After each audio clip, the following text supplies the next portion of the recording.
같이 보자. 같이 서로 얘기하면서. 그리고 옆에다가 내신과 관련되니까 우리가 수능할 때처럼 밑줄만 치지는 말고 그 밑줄 치면서 옆에다가 내용을 좀 정리해봐. 그리고 요건 선생님이 다시 계속 요약 연습할 수 있는 프린트를 볼 때마다 다시 줄게. 해보자. 6국어 영역 고1 16에서 20 다음 글을 읽고 물음에 답하시오. 하이데거는 인간을 자신의 존재 의미에 대한 물음을 제기할 수 있는 현존재라고 정의하고 삶의 실존적 의미를 탐구했다.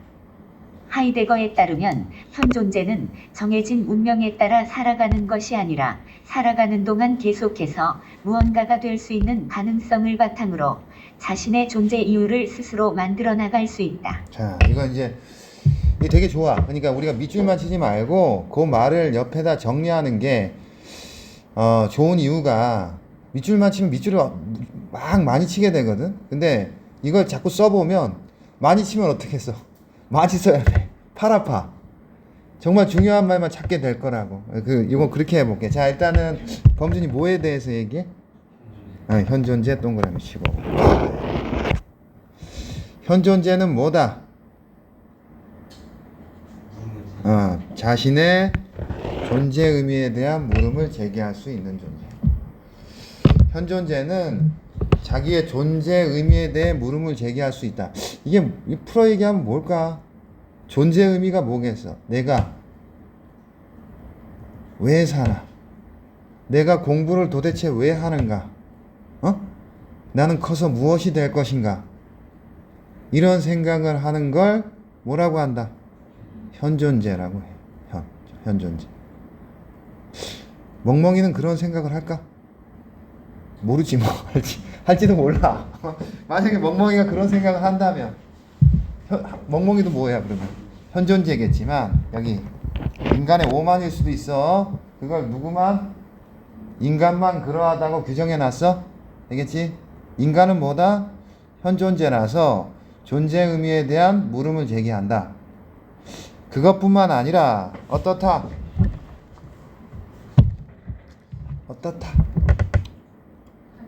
가능성 있죠. 가능성을 바탕으로 존재 이유를 어떻다? 스스로 만들어갈 수 있다. 알겠지? 그러니까 현존재는 자신의 존재 의미에 대한 물음을 바탕으로 존재 이유를 어떻게 하는 거? 스스로 만들어가는 거. 스스로 만들어가는 거. 이 반대가 뭘까? 존재 이유를 스스로 만들어가는 거의 반대가 뭘까? 존재 이유가 다른 존재에 의해서 어떻게 되는 거? 주어지는 거, 받는 거. 신이 이렇게 살아라. 자, 하나님이 착하게 살라 얘기해서 그걸 따라서 착하게 살아. 이건 존재 이유를 스스로 만들어가는 게 아니라고. 하이데거 입장에서는 어때야 된다? 존재 의미를 누가 만들어가? 인간 스스로 만들어가야 돼. 이게 중요한 말인데 왜 중요하냐면 여기 그러니까 물론 하이데거 사상에서도 중요하겠지만 지문 안에서 지금 가와 나가 있잖아. 이게 복합 지문이라고 치자. 뭐 살피라 그랬지? 공통점과 차이점. 뭘 정리해 주냐면 가와 나의 공통점과 차이점을 살피는 거야. 그러면 이게 나중에 읽어봐야 알겠지만 존재의 의미를 어떻게 만들어가라? 하이데거 스스로 만들어간다. 스스로 만들어간다. 신의 누구에게서 주어지는 게 아니라. 이게 뒤에 사르트르도 마찬가지라고. 이게 공통점이야. 존재 의미를 여기 존재 의미를 스스로 만들어갈 것.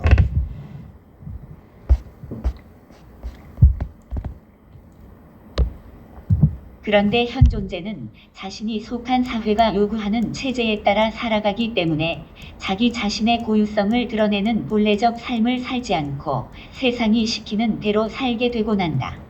하이데거는 이를 현존재가 익명의 타인들인 기업, 세인으로서 존재하며 비본래적인 삶을 살아가는 것이라고 보았다. 세인은 특정한 누군가가 아닌 인명성을 지닌 모든 타인이기에 세인의 일원이 된 현 존재는 자신의 고유성을 잃고 살아가게 되는 것이다. 자, 그러니까 여기다가 이렇게 좀 써보자. 하이데거가 보는 하이데거가 보는 이 현존재는 뭐야? 존재 의미에 대해서 뭐하고 물음을 제기하고 그 존재 의미를 어떻게 존재 이유를 스스로 어떻게 하는 것 만들어 가는 거야. 내가 어떻게 살까? 이게 말을 쉽게 바꾸면 내가 어떻게 살까라는 질문을 스스로에게 던지고 이렇게 사는 것이 가치 있다는 것 스스로 결단해서 살아가는 것, 이게 뭐다? 현존재다 라고 본 거라. 응? 자, 근데 다 그렇지 못하지, 그지? 두 번째 문단에서는 뭐 이래?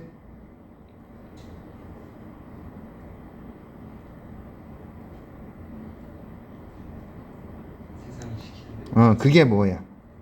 그게 뭐야? 그게 어떤 삶? 오케이. 동그라미. 요거 세인으로 잡아도 좋아. 근데 그 다음 문단을 보면 비본래적 삶에서 해방되어 뭐로 나아가야 된다? 본래적 삶. 그럼 여기는 사람들은 어떻게 산다? 비본래적 삶을 살아가거든. 비본래적 삶을 살아가는 거야. 어떻게 살아가는 거? 세상이 시키는 대로. 되겠지? 그걸 뭐라 그래? 세인으로서 존재하는 것. 이건 어떻다? 자신의 고유성을 잃은 거라고. 되겠지? 그러니까 세상이 시키는 대로 세인으로서 고유성을 잃고 살아가는 것. 되겠니? 그지? 세상이 시키는 대로 공부하고 세상에서 의사 정원이 증가하니까 의사가 되려고 하고 그리고 병원에 가서 시키는 대로 일을 하고 하이데거가 보기에는 물론 의사 선생님들이 훌륭하지만 시키는 대로 살아가는 건 어떻다고 본 거예요? 사회적 지위나 경제적 부가 높더라도 어떤 거? 비본래적인 삶을 산다고 본 거야, 하이데거는. 응? 그러면 어떻게 해야 돼? 여기는 동그라미 이렇게 쳐보자. 어떻게 돼야 돼? 비본래적 삶에서 벗어나 뭐로? 본래적 삶을 살아야지, 인간이라면. 어떻게 할 것이냐? 그렇다면 비본래적 삶에서 해방되어 본래적 삶으로 나아가려면 어떻게 해야 할까? 이에 대해 하이데거는 삶이 유한하다는 인식, 즉 죽음에 대한 인식이 필요하다고 강조하였다. 하이데거에게 죽음은 현 존재가 반드시 맞이하게 된다는 점에서 확실성을 가지며 삶의 일부분으로서 아직 오지 않음의 상태로 존재한다. 다시 말해 죽음은 현 존재 외부에 있는 사건이 아니라 현 존재 자체에 내재해 있는 것이다. 또한 죽음은 다른 누군가가 대신해 줄 수 없는 나 스스로만이 경험할 수 있는 고유한 것이 이의 대체 불가능성을 지닌다. 따라서 죽음이야말로 다른 사람과 구별되는 나의 가장 고유한 가능성이며 나의 죽음을 적극적으로 대면할 때 자신의 진정한 개인적 삶을 인식하고 본래적 삶을 살아가는 계기를 마련할 수 있는 것이다. 뭐가 죽음에 대한 인식으로 어떻다? 본래적 삶을 살아가는 계기가 마련된다. 죽음에 대한 인식. 그럼 이제 여기 중간에 쭉 서술된 부분은 왜 그럴 수 있는가지? 죽음은 어떤 거니, 소연이? 오케이, 확실하다. 또 아직 왔어 안 왔어? 확실하지만 아직 오지 않았으며 현존재 자체에 뭐 하는 것? 내재해 있는 것. 외부 사건이 아니야. 그리고 대체 불가능성을 갖는 거야. 그래서 그 죽음을 통해서 어떻다? 진정한 개인적 삶을 인식할 수 있다. 죽음은 어떻기 때문에 나열해서 써볼게요. 확실성을 갖는다. 그 다음에 아직 왔어 안 왔어? 아직 오지 않았어. 오지가 않은 상태로 어디에 나에게 존재, 나라는 현존재 자체에 내재해 있는 거지. 그러니까 죽음은 항상 내 안에 있는 거라고 본 거야. 죽음의 가능성이 에서부터 인간이 벗어날 수 없잖아. 그리고 이것은 뭐만 나 스스로만 경험할 수 있는 뭐다? 고유한 것으로서 대체가 불가능하다. 대체가 불가능하다는 것은 다른 사람이 나의 죽음에 공감하거나 경험할 수 없다는 얘기야. 그러니까 죽음을 앞둔 사람의 그 절박한 심정은 그 심정을 누군가가 대신 그 감정을 공감할 수가 없다는 얘기라. 그래서 어떻게 보면 이런 입장에서는 자살한 사람들에 대해서 함부로 얘기할 수가 없어. 응?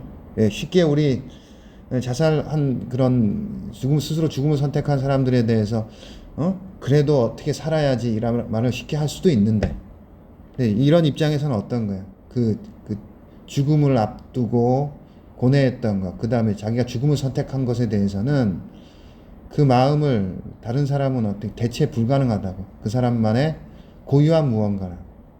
응? 자신의 그 가장 소중한 목숨을 끊는 거니까. 응? 자, 그래서 이걸 가지고 어떻다? 이걸 갖다 가지고 뭐 한다? 진정한 뭐를 개인적 삶을 인식하지. 그래서 어떻게 할 수 있어? 진정한 개인적 삶을 인식함으로써 어떨 수 있다? 본래적 삶을 살아갈 수 있다. 이게 하이데거의 입장이야. 하지만 죽음을 적극적으로 대면하지 않고 단순히 내가 죽는다는 사실을 아는 것으로 그칠 때는 본래적 삶을 살아갈 수 없다. 자신이 죽는다는 사실을 인식하면 현존재는 불안을 느끼게 되고 그로부터 벗어나기 위해 스스로를 세인으로 전락시켜 자신의 죽음을 은폐하기 때문이다. 그리하여 타인의 죽음을 보면서도 자신의 고유한 죽음에 대해서는 잘 실감하지 못하고 오히려 죽음이 자신과는 무관한 사건이라고 외면하며 죽음의 확실성을 부정하게 된다. 하이데거는 죽음에 대한 이러한 회피와 무관심이 현존재를 자신의 가장 고유한 가능성으로부터 멀어지게 한다고 보았다.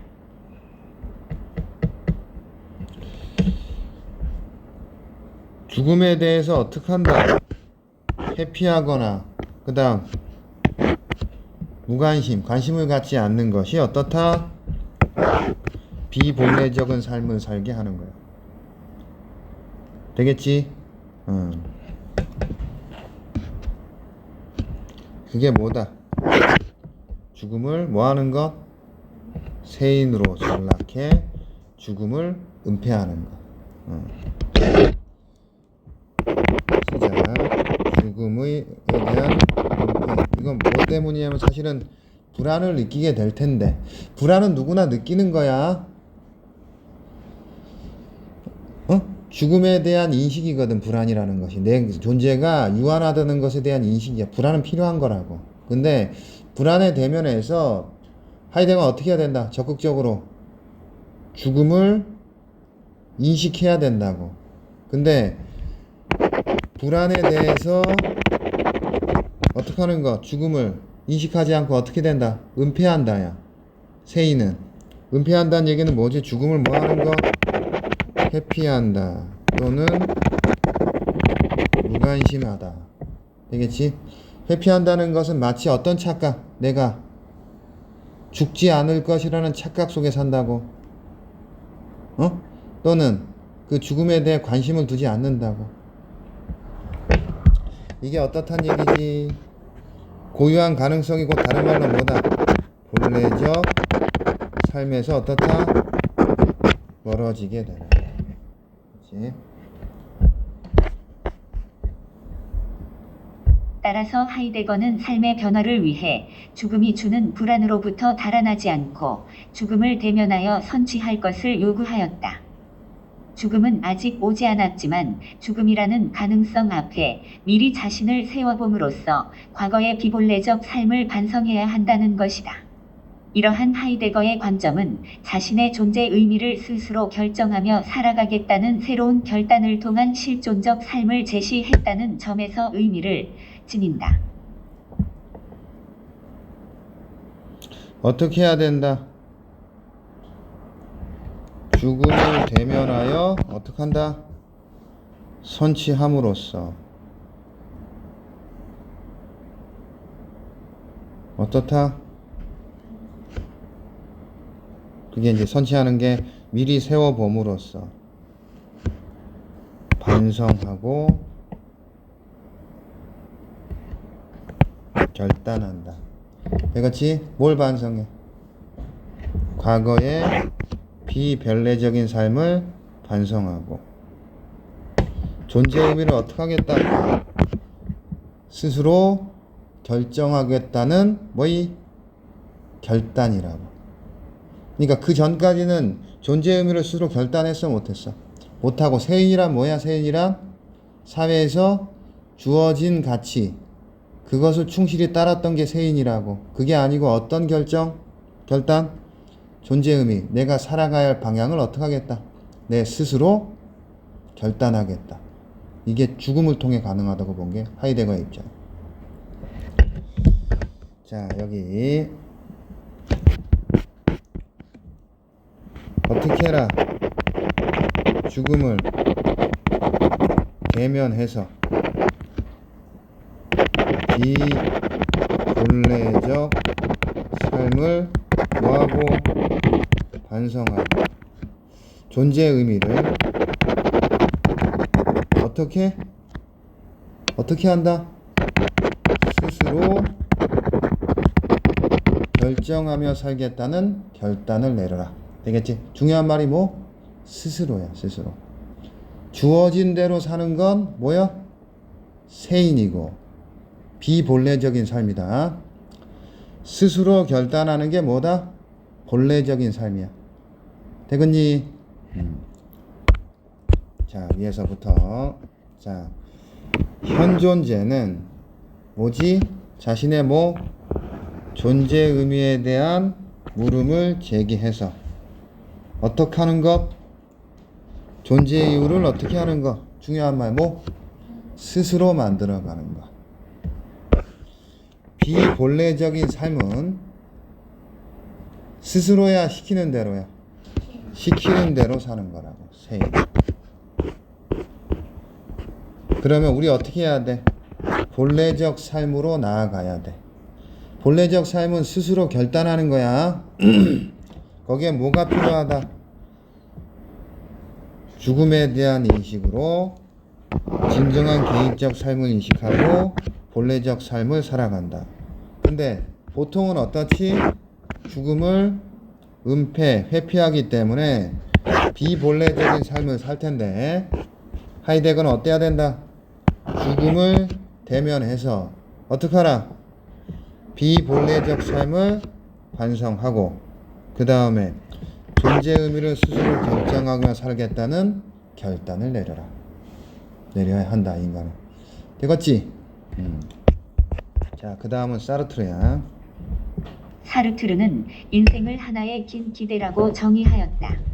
인간은 존재하는 한 무엇인가를 기대하고 그런 기대를 넘어 다시 기대를 갖게 되는 실존적 존재 방식을 취한다는 것이다. 그리고 인간은 그러한 기대를 실현하기 위해 현재의 자신을 부정하고 미래를 향해 새로운 자신을 만들어 나갈 수 있는 자유를 가진 존재라고 보았다. 사르트르가 보는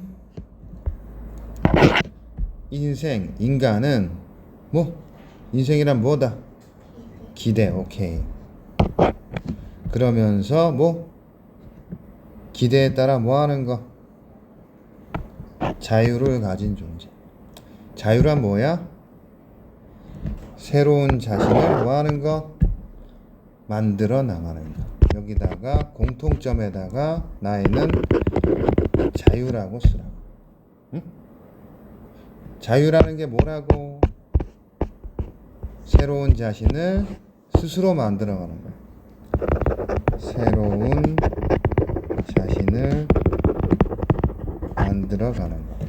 그러면 다와 나는 모두 자기의 삶의 방향, 의미를 타자에 의해 결정되는 걸 따르는 거야? 스스로 만들어가는 거야?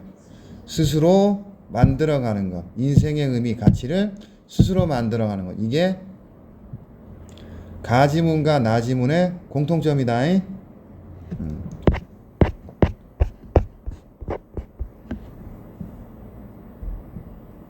하지만 삶을 의미 있게 형성해 나가는 기대와 자유는 예기치 않은 순간에 필연적으로 다가오는 죽음과 동시에 중지되므로 죽음은 나의 존재 방식인 기대를 차단하는 것이며 이는 곧 나의 사라짐을 뜻한다.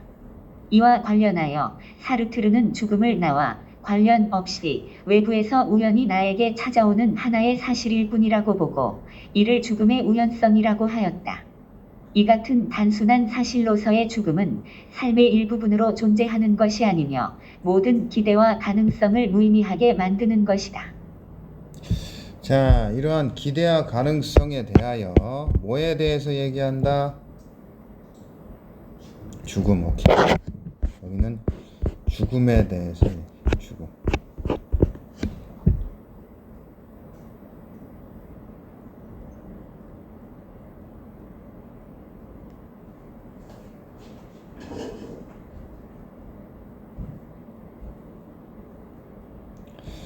기대와 가능성을 어떻게 한다? 죽음은 무의미하게 만다. 죽음의 우연성 미쳐.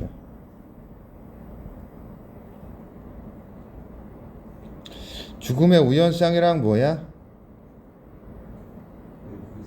나와 관련이 있어 없어? 나와 관련 없이 찾아오는 뭐다? 하나의 사실일 뿐이고 삶의 일부분이 아니야.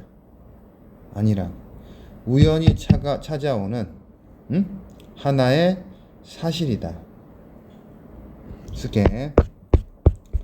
자, 여기 사르트르는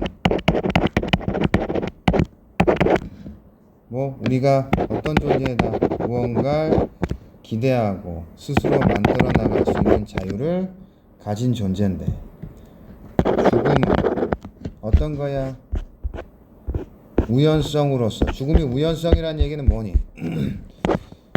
죽음의 우연성이란 얘기는 뭐야? 나와 상관이 있어 없어?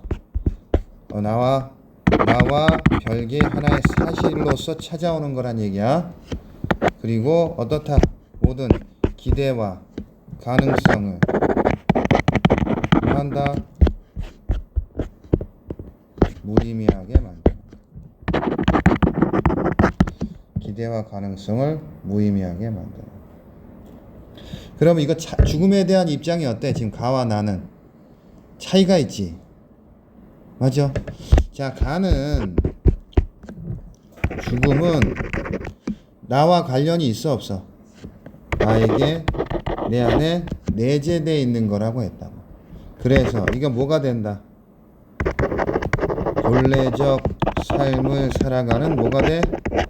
계기가 되지. 근데 나에서의 죽음은 뭐지? 나와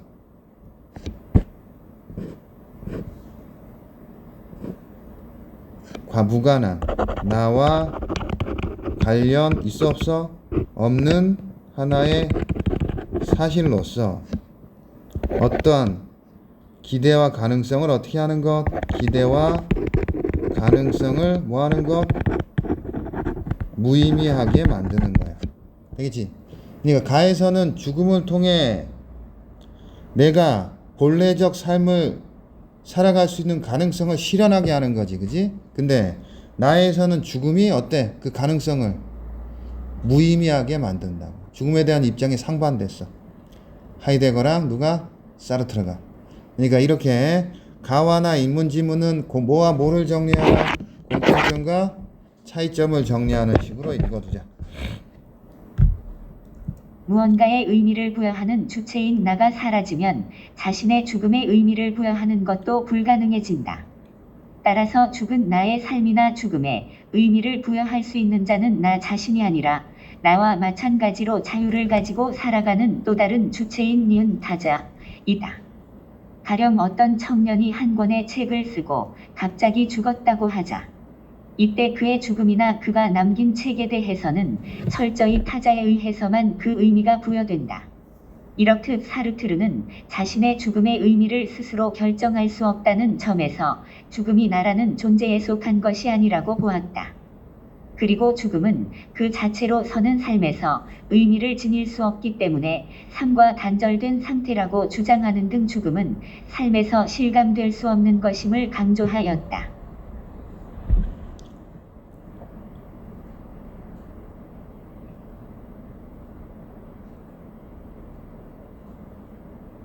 밑줄만 칠게. 죽은 나의 삶이나 죽음의 의미를 부여하는 것은 죽은 나의 내가 죽은 뒤에 나의 삶과 죽음에 대해 의미를 부여하는 것은 죽은 뒤에 누구야? 타자야. 타자. 다른 주체인 타자야.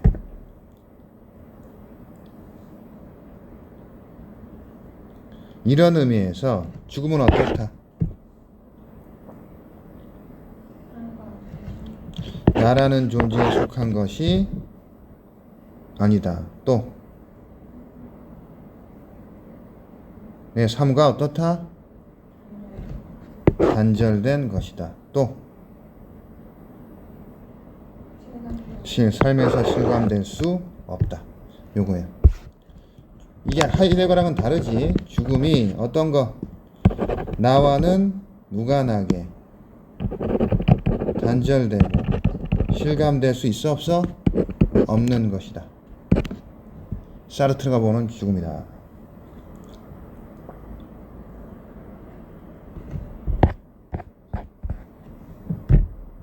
이러한 사르트르의 견해는 죽음을 지나치게 타자 중심적인 관점에서 바라보았다는 점에서 비판을 받기도 하지만 다른 사람의 죽음을 받아들이는 나에게는 좋은 위로가 될 수 있다. 고인의 삶은 타자인 나의 시선에서 재구성되므로 이를 통해 고인과의 기억을 긍정적으로 승화시켜 상실의 아픔을 극복할 수 있기 때문이다. 결국 사르트르에게 실존적 삶을 논하는 데 있어 중요한 것은 죽음에 대한 인식이 아니라 현재의 삶을 주체적으로 살아가는 태도이다. 여기서 주체적 태도란 내게 주어진 자유를 발휘하여 스스로 선택을 내리며 그에 대해 후회나 변명 없이 책임을 지는 것을 말한다. 이처럼 사르트르의 관점은 인간이 죽음에 연연하지 않고 자기 자신의 실존적 의미를 스스로 정립해 나갈 수 있게 하는 것이라고 볼 수 있다. 자, 그러면 비판도 받지만 자, 아무튼 사르트르에게 중요한 것은 뭐야? 죽음이야, 아니야? 죽음에 대한 인식은 중요하지 않다. 그래서 죽음을 하이데거는 어때야 돼? 대면해야 하는 것이 어떻다? 중요하다고 봤지. 근데 사르트르는 어때? 죽음을 인식하는 것이 중요하다, 중요하지 않다? 중요한 것이 아니라고 봤다. 이런 점에서 차이가 있다. 아무튼 자, 중요한 건 뭐야? 현재의 삶을 어떻게 살아가는 것? 주체적으로 살아가는 거지. 주체적으로 살아가는 건 뭐지? 자유를 통해 뭐 한다? 스스로 주어진 대로 받아들이는 게 아니고 스스로 선택해서 책임을 지는 것. 자신의 실존적 존재 의미를 어떻게 하는 것? 스스로 정립해 가는 것. 이게 공통점이야. 존재 의미, 실존적 의미를 스스로 찾아라. 그렇지만 뭐가 달라? 죽음에 대한 태도가 상반된다. 그렇지? 자, 쓰자. 사르트르. 죽음에 대한 인식은 중요하지 않아. 중요하지 않고 어떻게 살아야 돼? 현재의 삶은 주체적으로 살아야 되지. 주체적으로 산다는 얘기는 뭐야? 뭐 자유를 발휘하여 선택하고 뭐한다? 책임짐으로써 어떻게 하는 거? 실존적 의미를 스스로 뭐하는 것? 정립해 가는 것. 되겠니?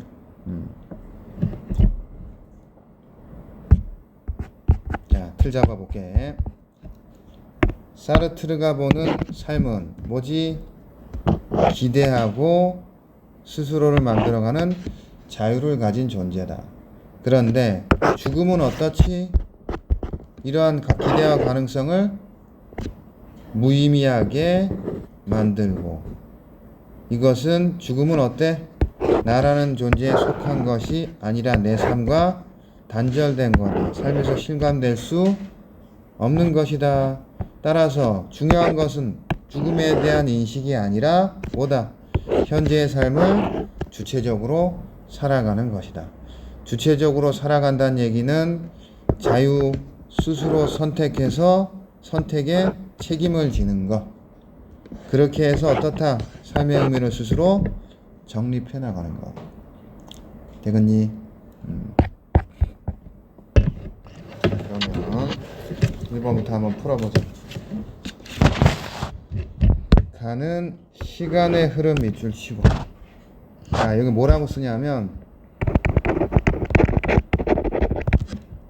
통시력이라고 써줘. 그러니까 뭐 소크라테스, 그 다음 플라톤, 칸트, 하이데거 이런 식으로 글을 썼다면 어떻게 되겠어? 고대 그리스부터 현대까지니까 시간의 흐름으로 글을 쓴 거지, 그지? 근데 이 글은 시간의 흐름에 따른 구성을 돼, 안 돼? X. 질문에 답한다. 가서 질문했는지 보자. 질문 있어, 없어? X. 가는 나와 달리면 가의 밑줄 치고. 특정 철학자의 이론. 맞니? 누구? 하이데거. 이론의 한계. 돼, 안 돼? X. 나는 가와 달리 역사적 인물의 삶을 불허하면서 주장을 입증한다. 철학자의 주장은 동그라미 쳐줘. 누구? 사르트르지? 그러면 근데 역사적 인물의 삶을 분석했다. 돼야 안 돼? 그러니까 사르트르가 그 자신의 철학을 누구 얘기할까? 나폴레옹이 되든 누가 돼? 링컨이 되든 그런 인물을 통해서 자신의 철학을 구체적으로 설명해 가라. 이런 얘기라. 없어? 5번. 특정 개념 밑줄 치고. 철학적 관점 밑줄. 가에서는 특정 개념 뭐? 써보자. 특정 개념 뭐? 현존지. 통해서 철학적 관점의 죽음을 대면하여 본래적인 삶을 살라. 되겠니? 나에서는 기대, 자유, 주체적 삶을 살아가는 거. 되겠지? 그걸 통해서 실존적 의미를 정립해가라. 답 몇 번? 5번이 좋겠네.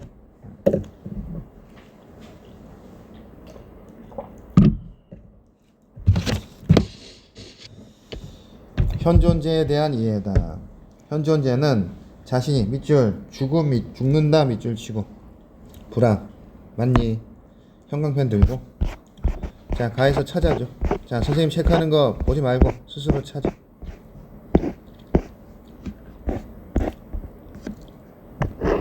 되지? 찾아줘. 2번. 현존재는 삶이 유한하다는 것을 인식하기 위해 자, 삶이 유한 밑줄, 본래적 삶 밑줄. 2번 틀렸어. 어떻게 바꾸면 돼? 위해, 그렇지. 위해를 X표 치고. 그럼 어떻게 바꾸면 될까? 삶이 유한하다는 것을 인식함으로써. 되겠지? 함으로써. 인식하여. 되겠지? 인식하여. 되겠니? 죽음에 대한, 이게 삶이 유한하다는 게 죽음이잖아. 죽음을 인식하여. 되겠지? 현존재는 세상이 원하는 기준에 맞추어 살아갈 때. 이게 뭐야? 세인이지. 그게 뭐다? 비본래적이다. 형광펜으로 체크할 수 있니?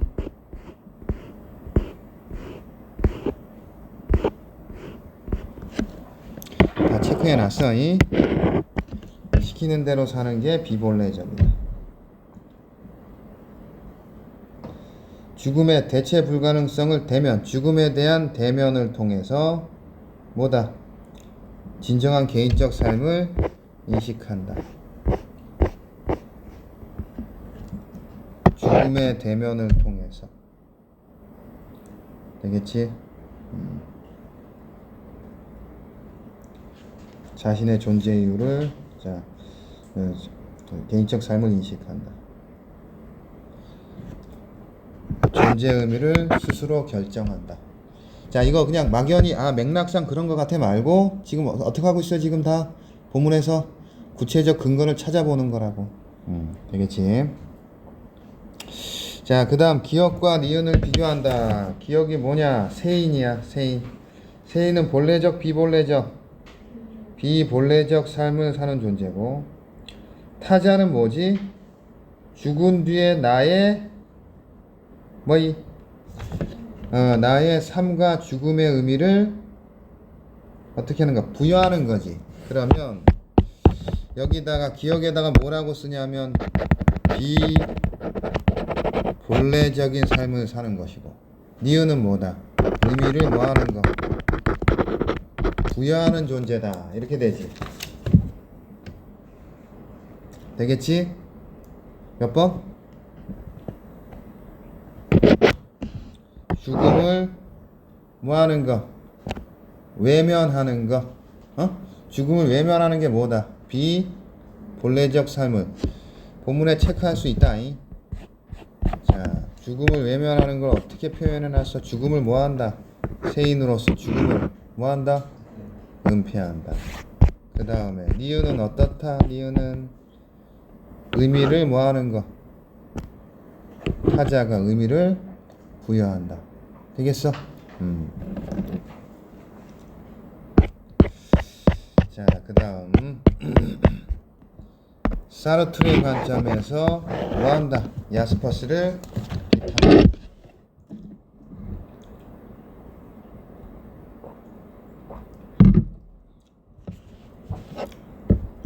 야스퍼스는 죽음은 나와 함께 변한다라고 말하며, 죽음에 대한 야스퍼스는 죽음에 대한 태도가 부정적이지 않다.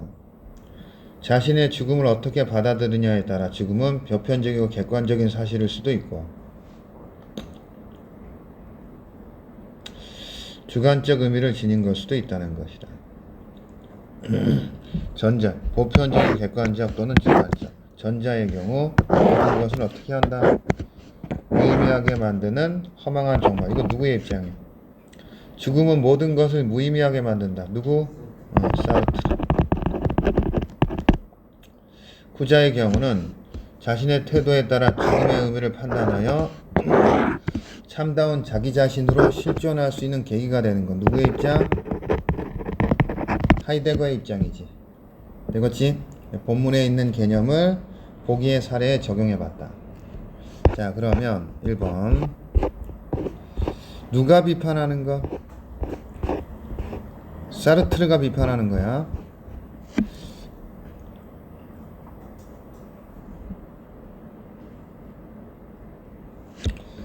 삶의 일부분이 아니다. 사르트르의 입장 맞아?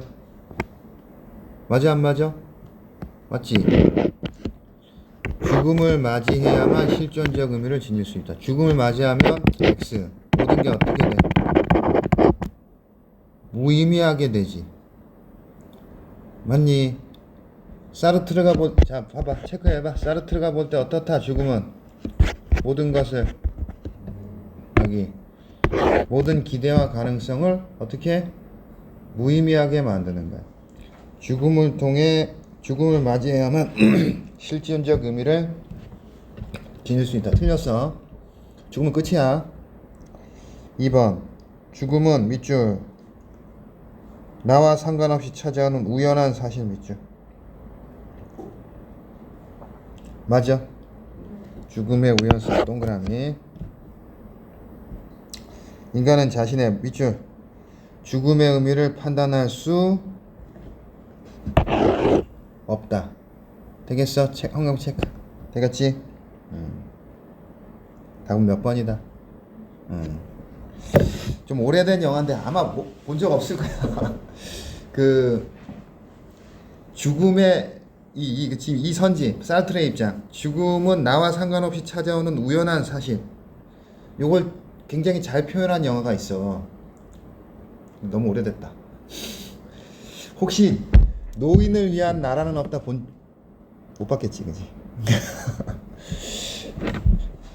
좀 영화가 좀 약간 잔인한 면도 있고 한데, 그게 나중에 기회가 되면 한번 봐봐. 그게 뭐냐면 그 배우도 되게 유명한 배우야. 하비 모두들 아직 이름 잘 복잡해서 모르겠는데, 그게 그 사람들을 죽이는 연쇄 살인범에 대한 얘기거든. 그게 이제 그 사람이 사람을 죽이다 이렇게 사건이 벌어지는 거야. 근데 그게 바로 죽음의 의미라고. 우연히 찾아오는 죽음. 나중에 기회가 되면 한번 여기서 볼까? 자, 그 다음. 자, 다음은 학생이 작성한 일기다. 하이데거와 사르트르 입장에서 분석해보자. 오늘은 오랜만에 영화를 보고 왔는데 주인공이 인생의 유한성을 깨달은 후, 자, 밑줄 유한성 밑줄 그 다음 뭐한대? 삶에 최선을 다한다. 이거 누구 입장이야? 하이데거 입장. 그치? 자, 사실 인생의 유한성에 대해 생각해 본 적이 없었는데 내 삶의 끝이 되고 생각해 별 고민 없이 무심코 선택하는 일을 뭐한다? 돌아본다. 이건 어떻게 살았어? 세인으로서 어떻게 사는 것? 본래적으로 산 것에 대해서 뭐하는 거? 반성하고. 반성. 진정으로 내가 원하는 삶의 모습을 생각해 봐야지. 내가 좋아하면서 가치 있는 일이 뭐가 있을까? 그래.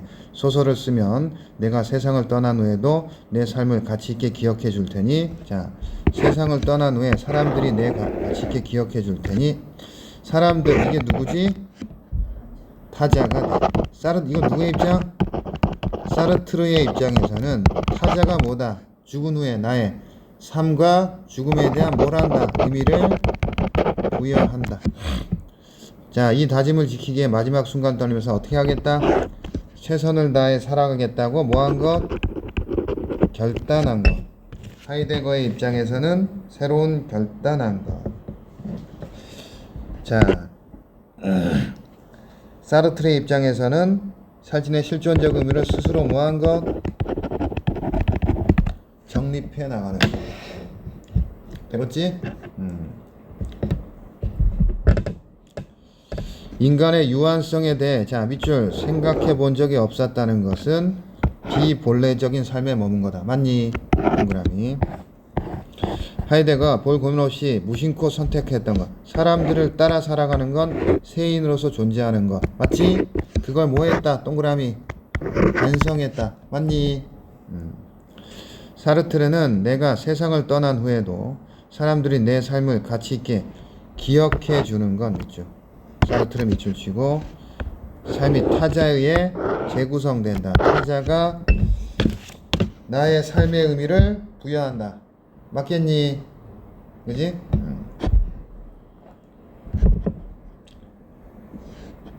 자, 하이데거와 사르트르 밑줄. 진정으로 내가 삶의 모습에 대해 고민하는 것, 삶의 실존적 의미를 스스로 찾아가는 것. 이게 뭐야? 하이데거와 사르트르의 우리가 정리한 거 뭐?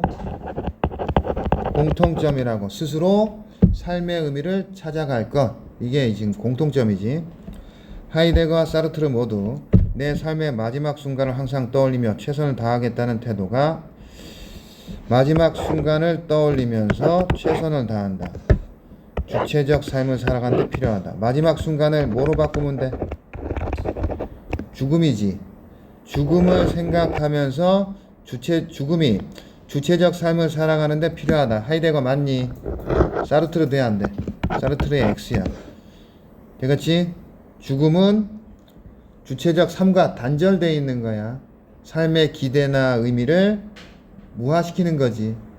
되겠지? 자, 그 다음에 잠깐 쉬었다가 아까 바로 해도 되니? 자, 바로 볼게. 자, 첫 번째 문답. 과학기술 지문.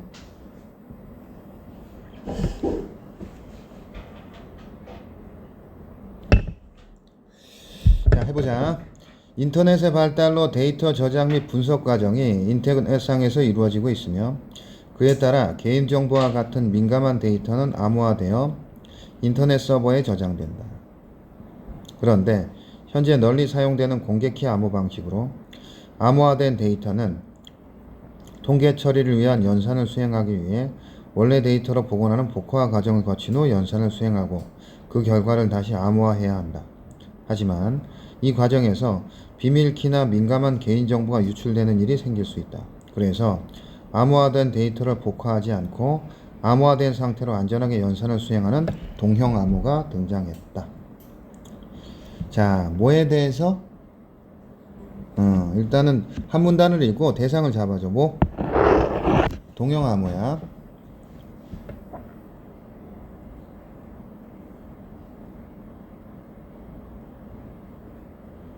동형 암호는 뭐지? 일단 암호화된 데이터를 뭐? 암호화된 상태로 연산하는 거야. 되겠지? 암호화된 데이터를 암호화된 상태로 연산하는 거라고. 기존에는 어때였어야 돼? 연산하기 위해서 복호화 과정을 거친 후 연산했거든. 그러니까 암호화했다가 한번 어떻게 해야 돼? 복호화 한 다음에 연산하고 다시 암호화해. 복호화하는 과정에서 뭐다? 정보가 어떻게 된다? 유출되기 때문에. 이런 문제가 있었다. 되겠지? 연산하기 위해서 뭐 했어야 돼? 복호화 했어야 된다고. 그때 뭐가 돼? 정보가 유출되는 문제가 있기 때문에 어떻게 하는 거? 암호화된 데이터를 암호화된 상태로 연산하는 거. 되겠니? 동형 암호는 동형성을 기반으로 하는데, 동형성이란 데이터를 암호화한 상태에서 특정 연산을 수행했을 때 나오는 결과가 암호화하지 않은 상태에서 같은 연산을 수행하고 암호한 결과와 같은 것을 말한다. 이때 연산 횟수에 제한 없이 특정한 한 종류의 연산에만 동형성을 갖는 암호를 부분 동형 암호, 연산의 종류와 관계없이 특정 횟수까지만 동형성을 갖는 암호를 제한적 동형 암호, 횟수에 제한 없이 컴퓨터의 주된 연산인 덧셈 곱셈의 동형성을 갖는 암호를 완전 동형 암호라고 한다. 자, 여기 동형성은 뭐다?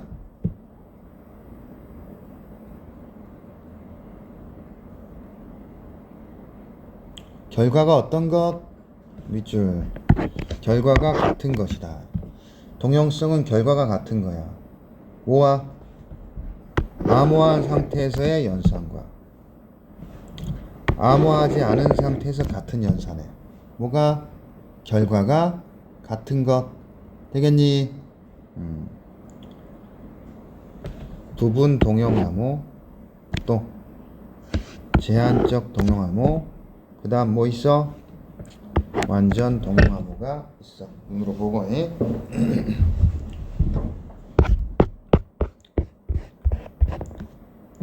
자, 계속 읽어보자. 완전 동형 암호는 암호화에 사용하는 원리에 따라 격자 기반, CRT 기반 등으로 나뉜다. 자, 여기는 완전 동형 암호를 그 원리에 따라 뭐와 뭐로 나눠서 격자 기반과 CRT로 나눴지? 그럼 다시 격자 기반 완전 동형 암호와 그 다음 뭐 나오겠어? CRT 나오겠지. 그치? 자, 먼저 격자 기반 완전 동형 암호 보자. 그중 기억 격자 기반 완전 동형 암호는 수학계에서 답을 찾기 어렵다고 알려진 격자 문제를 응용하여 만들어졌다. 이 방식은 원문 데이터를 비트 단위로 변환하고 각각의 비트를 개별적으로 암호화한다. 암호키 P와 임의의 정수를 곱한 수를 원문에 더하면 암호문이 만들어지는데 이 과정에서 무작위로 오류값을 추가하여 안전성을 높인다. 그래서 암호문의 연산을 반복할수록 오류값이 커지게 되며 특히 곱셈 연산을 수행할수록 오류값이 급격하게 커지기 때문에 일정 획수 이상 수행하면 원문 복호화가 불가능하다. 자, 좀 내용이 복잡한데. 자, 자, 어떻게 해야, 일단 뭐가 있어? 원문 데이터가 있고, 그 다음에 암호키가 있고, 그 다음 뭐가 있다? 암호문이 있어. 되겠지? 원문 데이터를 어떻게 한다? 비트 단위로 변환하고 암호화한다. 암호키 P와 임의의 정수를 곱한 수를 원문에 어떻게 하면 더하면 뭐가 만들어지고 암호문이 만들어지고 여기에 뭐 한다? 무작위로 오류값을 추가하여 안정성을 높인다. 동그라미 시작. 원문 암호키 암호문 오류값 되겠어? 원문은 어떻게? 비트 단위로 변환하고 암호화할 때 어떻게? 암호키 P와 임의의 정수를 곱한 수를 원문에 더해서 암호문을 만들어. 여기서 오류값을 추가하여 안정성을 높일 때 오류값이 어떻게 된다? 연산 반복 곱셈 연산을 할 때 어떻게 된다? 급격히 커지기 때문에 그러면 어떻게 된다? 복호화가 불가능할 수 있어. 되겠니? 자, 원문 데이터를 어떻게 한다? 비트 단위로 변환하고 그 다음 암호키 P에 임의의 정수를 곱해서 원문에 더해서 뭘 만들어? 암호문을 만들지. 그 다음 여기에 뭘 더한다?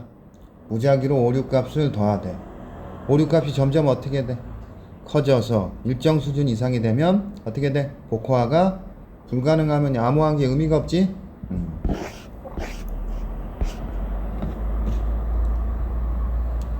따라서 연산을 지속적으로 수행하기 위해서는 오류값이 한계치에 이른 암호문은 부트스트래핑 과정을 반드시 거쳐야 한다. 일정 획수의 덧셈과 곱셈 연산을 수행하여 암호문의 오류값이 누적되면 다른 암호키로 해당 암호문과 암호키 P를 암호화한다. 그리고 복호화 회로를 통해 기존의 암호키 P에 의한 이전 암호문을 복호화하면 그동안의 연산 과정에서 누적된 오류값이 제거된 새로운 암호문이 만들어진다. 이때 새로운 암호문이 만들어지면서 오류값이 추가되지만 그 크기가 기존에 누적된 것보다 작아서 적절하게 부트스트래핑 과정을 수행한다면 지속적인 연산이 가능하다. 자, 뭐 해야 돼? 부트스트래핑 동그라미. 어떻게 한다? 누적된 것에 다른 암호키로 뭐를 해당 암호문과 암호키 P를 뭐 한다? 암호화해. 1번. 일단 해당 암호문을 암호키 P를 다른 암호키로 암호화한다고. 그 다음 이걸 어떻게 한다? 복호화 회로를 통해서 뭐를 기존의 암호키 P에 의한 이전 암호문을 복호화한다. 되겠지? 그러면 어떻게 되겠어? 누적된 오류값이 제거된 뭐가 된다? 새로운 암호문이 만들어진다. 물론 어때? 새로운 암호문이 만들어지면서 뭐는 되지만 오류값은 추가되지만 기존에 누적된 건 어떻게 돼? 제거되지. 되겠어? 기존에 누적된 건 제거되고 새로운 암호문이 만들어지면서 추가된 오류값만 있으니까 어떻다? 누적된 게 작아서 뭐다? 지속적인 연산이 가능하다. 다시 해당 암호문을 뭐로 하고 첫 번째 다른 암호키로 암호화한 뒤에 그 다음에 기존의 암호키 P에 의한 이전 암호문을 뭐한다? 복호화하면 어떻게 돼? 기존에 누적된 오류값이 제거된 상태에서 새로운 암호문이 만들어진 거지. 되겠어? 그래서 어떻다? 오류값이 추가되긴 해도 작아서 지속적인 연산이 가능하다. 이 방식은 원문을 비트 단위로 변환하여 각 비트별로 암호화하기 때문에 원문에 비해 암호문의 값이 10에서 100배가량 커져서 데이터의 저장 공간이 많이 필요하다. 그리고 개별 비트 단위로 암호문의 연산과 부트스트래핑 과정을 거쳐야 하기 때문에 연산 속도가 느리다. 자, 문제점이 뭐지? 비트 단위이기 때문에 어때? 첫 번째, 데이터 저장 공간이 많이 필요하고 두 번째, 어떻다? 연산 속도가 느리다. 이게 문제점이야. 그러면 그 뒤에 언급되는 CRT 기반은 이 문제점을 어떻게 할까? 보완하거나 해결할 수 있는 방법일 거라. CRT 방식은 아마 데이터 저장 공간이 많이 필요 없을 거라고. 그 다음 또 연산 속도가 그리 느리지 않을 거야. 그래서 최근에는 효율성을 개선한 니은 CRT 기반 원전 동형 암호가 등장하였다. 자, 이 CRT는 뭐 했다? 효율성을 개선했다는 얘기는 뭐야? 데이터 저장 공간이 많이 필요 없고 연산 속도도 빠른 거.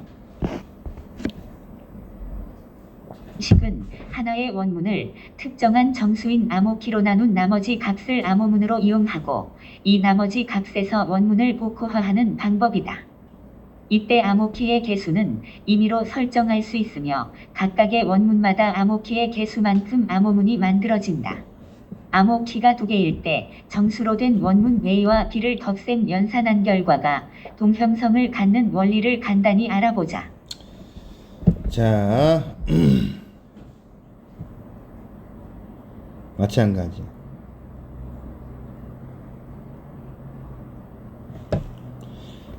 원문이 있지. 그 다음에 뭐로 나눠? 암호키로 나눴을 때 나머지가 뭐가 돼? 암호문. 그 다음에 나머지 값에서 원문을 뭐 하는 것? 복호화하는 것. 되겠지? 암호키 개수는 임이고 개수만큼 암호문이 만들어져. 원문, 암호키, 암호문, 복호화. 이거 위에 있는 것과 동일해. 원문이 있고 암호키로 뭐 하지? 원문을 나누어. 그럼 나머지 값이 뭐가 돼? 암호문이 되고 그 원문을 복호화한다. 우선 서로소인 임의의 정수 P와 Q를 암호키로 정하고 정수로 된 원문 A와 B를 각각의 암호키로 나눈 나머지 값을 구하면 AP, AQ와 BP, BQ가 되는데 이 나머지 값이 원문 A와 B의 암호문이 된다. 그리고 그림처럼 각 원문을 동일한 암호키로 나눈 나머지 값인 AP와 BP, AQ와 BQ끼리 서로 덧셈 연산을 수행한다. 만약 연산 수행의 결과값이 암호키와 같거나 암호키보다 크면 한 번 더 암호키로 나누어 나머지 값을 구한다.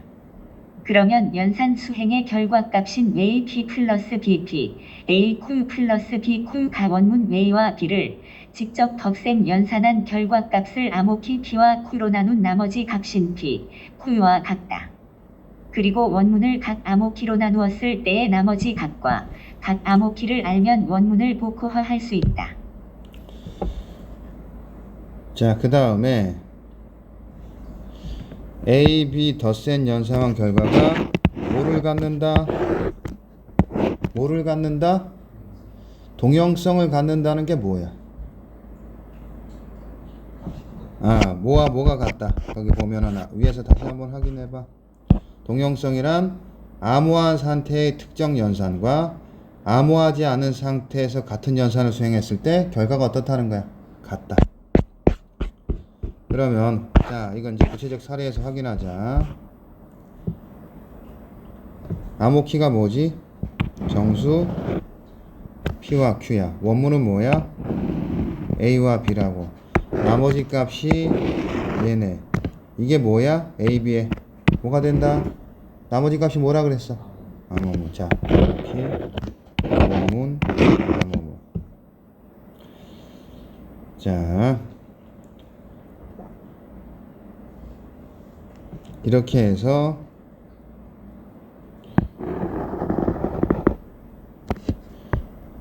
요것은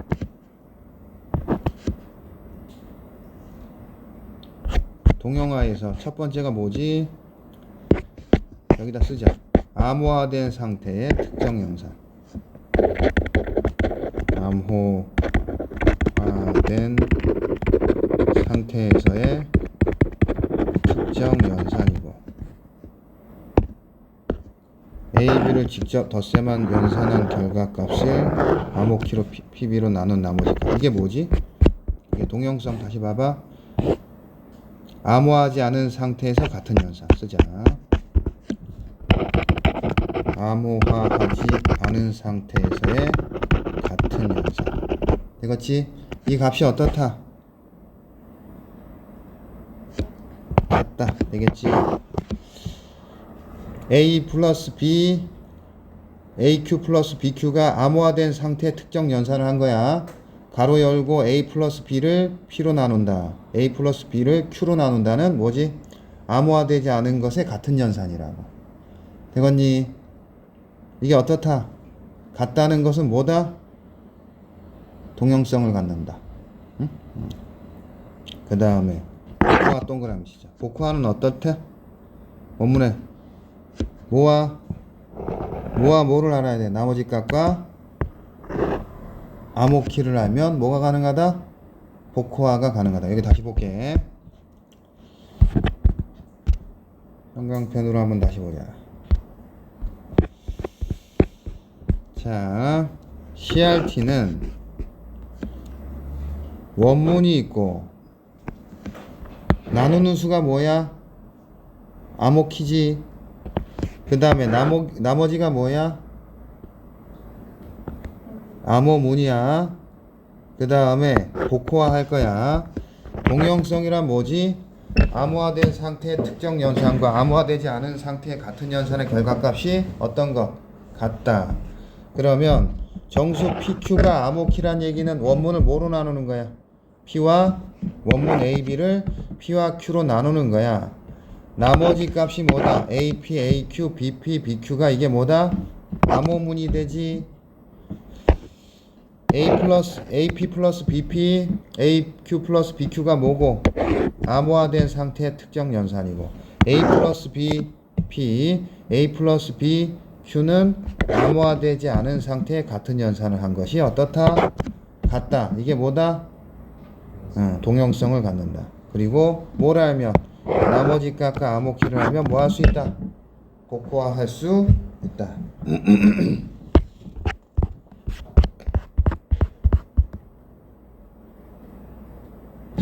이 방식 또한 안전성을 위해서 암호키의 개수를 늘려 복잡하고 무작위한 오류값을 추가하기 때문에 부트스트래핑 과정이 필요하다. 하지만 데이터를 정수 단위로 암호하기 때문에 비트 단위의 암호화하는 격자 기반의 방식보다 많은 데이터를 저장할 수 있다. 또한 CRT 방식은 원문보다 작은 나머지 값으로 연산을 수행하기 때문에 격자 기반 방식에 비해 연산값이 상대적으로 작아 연산 속도가 빠르고, 격자 기반의 방식과 달리 병렬적으로 연산을 수행할 수 있다. 이 CRT 방식은 물론 암호키 개수를 늘려 계산이 복잡하기도 하고 오류값 추가하기 때문에 부트 스트래핑 과정이 필요하지. 그렇지만 장점이 뭐니? 첫 번째, 많은 데이터에. 두 번째, 연산 속도가 빠르고. 세 번째, 뭐 병렬적으로 연산을 할 수 있다. 되겠니? 왜 많은 데이터를 저장할 수 있어? 비트 단위가 아니고 뭐기 때문에? 정수 단위이기 때문에. 연산 속도는 왜 빨라? 작은 원본보다 작은 나머지 값으로 연산하기 때문에. 세 번째는 뭐다? 병렬적으로 연산이 가능하다. 되겠니? 1번부터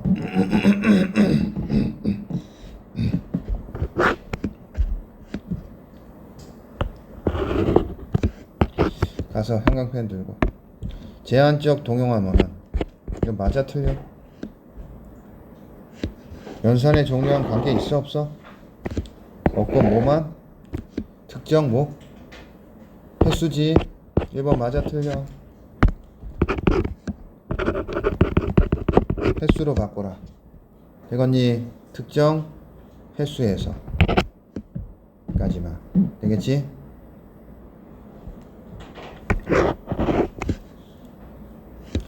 수학적으로 답을 어려운 문제를 응용하라. 형광펜 들고 찾아줘. 체크. 스스로 찾아. 자, 3번 공개키 밑줄 치고. 연산을 위해서는 복호화해야 돼. 맞니? 첫 번째 문단 보자. 공개키. 연산 수행하기 위해 복호화 과정을 거쳐야 한다. CRT 밑줄 치고. 원문을 특정한 정수로 나눈 밑줄. 나머지 값을 암호문으로. 가서 확인하자. 되겠지? 5번 격자 기반 완전 동형 암호는 암호키와 임의의 정수를 곱한 후 곱한 수를 암호키와 임의의 정수 곱한 수를 원문에 더하여 암호를 만든다. 형광펜 들고.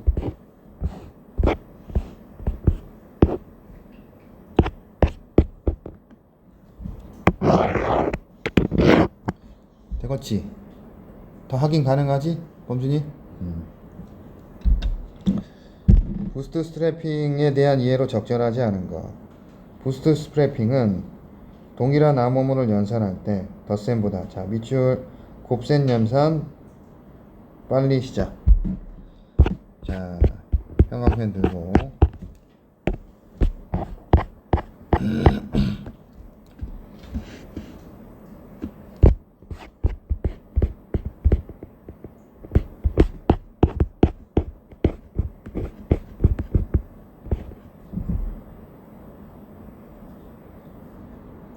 어떻대?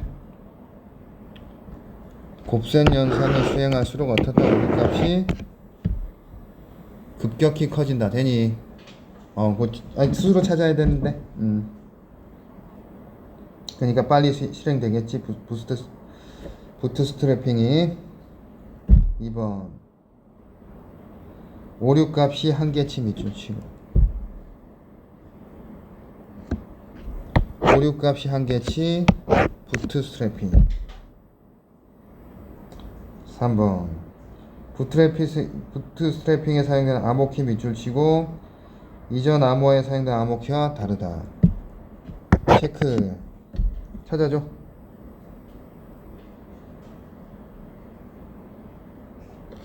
부트스트래핑의 과정을 거치면 이전 암호화된 암호문이 복호화된다.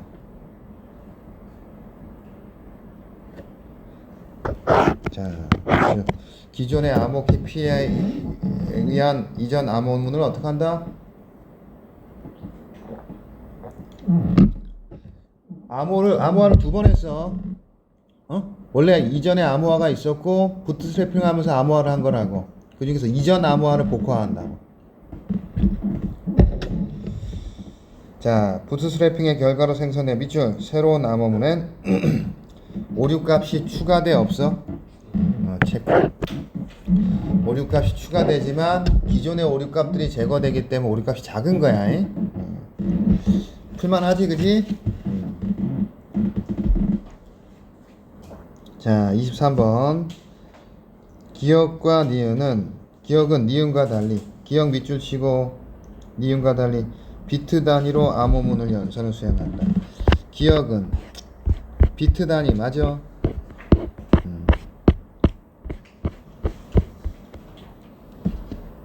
확인해줘. 비트 단위 맞고. 기억은 니은과 달리, 자, 암호문을 암호했을 때 밑줄 암호문의 값이 원문보다 커진다. 기억은 어떻지?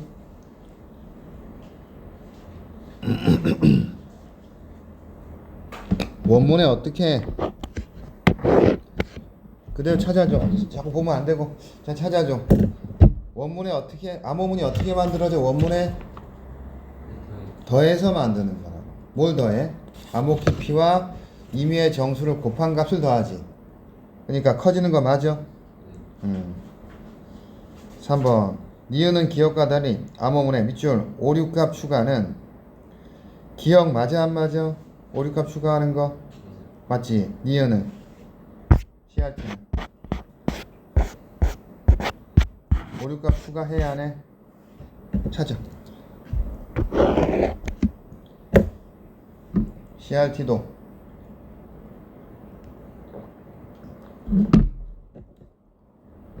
오류값을 CRT도 추가한다. 찾자. 여기지. 칠판 보이니?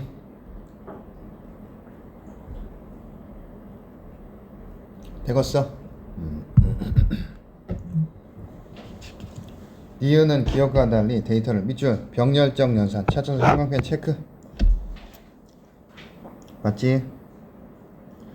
기억과 니은은 모두 암호를 연산하는 밑줄 횟수에 제한이 없다. 기억과 니은은 무슨 암호야? 그렇지. 완전 동형 암호지. 소연이 칠판. 완전 동형 암호에 뭐가 있어? 격자 기반과 CRT가 있다고. 그럼 완전 동형 암호는 뭐야? 횟수에 제한이 없고 없이 덧셈 곱셈의 동형성을 갖는 거라고. 내가 지금 횟수에 제한 없다. 맞아 안 맞아? 맞다. 이걸 다시 한번 스스로 풀면서 정보를 다시 확인하는 연습을 해봐. 자, A를 바탕으로 자 보자. 원문이 27, 15, 40이야. 자, 써보자. 여기 원문이 27과 15고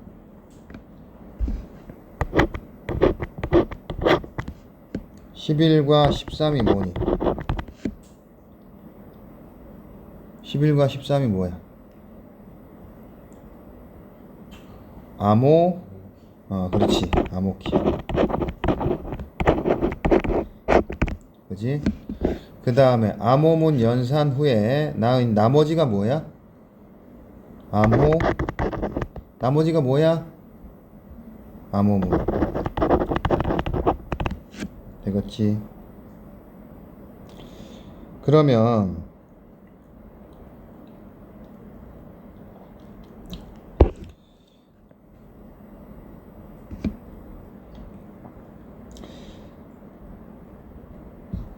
복호하는 11로 만들었을 때 13을 나눴을 때 나머지 값을 동시에 만족하는 수라고 했어. 자, 그러면 11로 나눈 나머지 길이. 자, 여기 본문에 한번 보자. A에 AP 플러스 BP 여기다 써봐. 어디다 쓸까? 여기다 쓸까? AP 플러스 BP는 뭐 더하기 뭐야? P가 11이고 Q가 13이다. 그럼 AP 플러스 BP는 뭐 플러스 뭐야?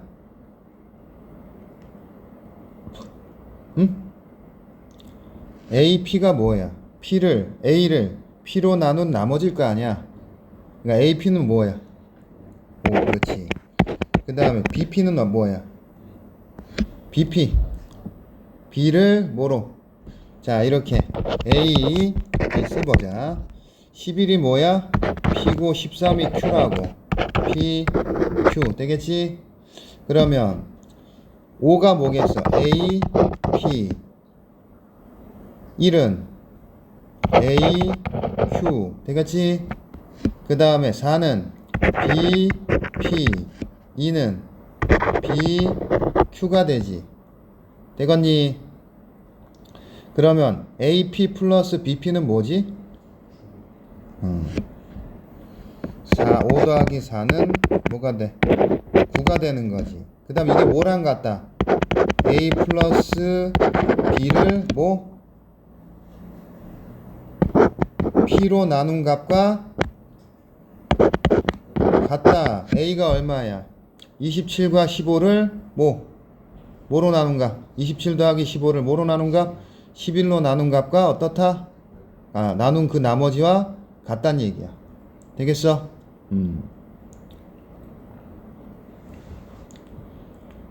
마찬가지지. B, AQ와 BQ는 AQ가 얼마지? 1. 그 다음 BQ는 2지. 이거 얼마야? 3이 A, B를 뭐로 나눈 값? Q인 13으로 나눈 값과 어떻다? 같다가 이게 뭐다? 뭘 갖는 거다? 동형성을 갖는 거. 자, 옳게 고치자. 원문의 결과값을 암호키로 암호하면 원문 연산의 결과값을 암호키로 암호하면 원문 연산의 결과값을 암호키로 암호한다. 원문을 연산한 것을 암호키로 암호한 거니까 이게 뭐야? A 플러스 B를 P로 나눈 나머지와 A 플러스 B를 뭐로 나눈 것? Q로 나눈 나머지지. 동형성이 성립한다면 이게 뭐가 돼? 각각 뭐가 돼? 9와 3이 돼야지. 이해되니? 되겠지? 자, 다시 스스로 정리해봐. 암호키의 개수가 몇 개야? P와 Q가 있었잖아. 응? 11과 13이 있으니까 몇 개? 2개. 자, 다해서 만들어진 암호문을 연산한 결과값을 밑줄 암호키로 다시 만들 필요가 없다. 자, 형광펜 들고. 다시 나누는 경우는 어떤 경우지? 연산수의 결과값이 암호키와 같거나 암호키보다 크면 한 번 더 나눈다 그랬지. 그러면 여기에 다의 결과값들은 11이나 13보다 모조리 어떠니? 5, 1, 4, 2가 다 적지? 작으니까 나눌 필요가 없는 거 맞니? 맞고. 복호화는 형광펜 들고. 자, 가서 보자. 복호화는 어떨 때 가능해? 뭐와 뭐를 알아야 돼? 나머지 값과 암호키를 알아야지. 4번 맞아 틀려? 암호키 알아야 되고 나머지 값은 또 어떻게 해야 돼? 알아야 한다.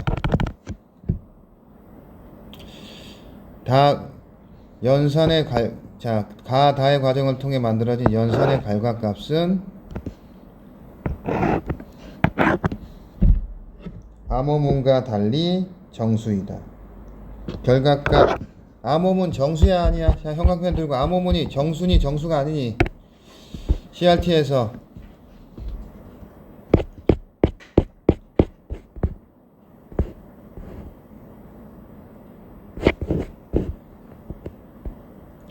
연산의 결과값은 암호문과 달리 정수다. 암호키가 뭐지? 정수고 나머지 값도 어떨까 아마. 그지? 정수인 암호키 정수로 된 원문에 나머지 값도 아마 뭐겠어?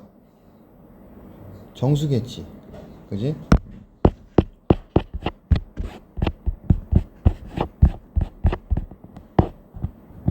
되겠지?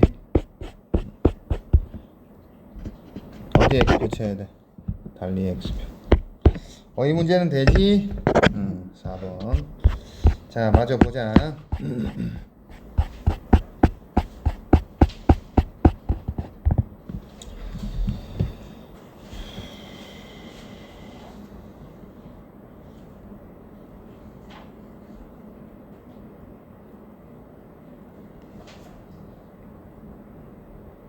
12 국어 영역 고1 33에서 형법은 범죄와 형벌을 규정한 법률로 어떤 행위가 형법상 범죄 행위로 성립하려면 구성 요건 해당성, 위법성, 책임이라는 세 가지 요건을 순차적으로 모두 충족해야 한다.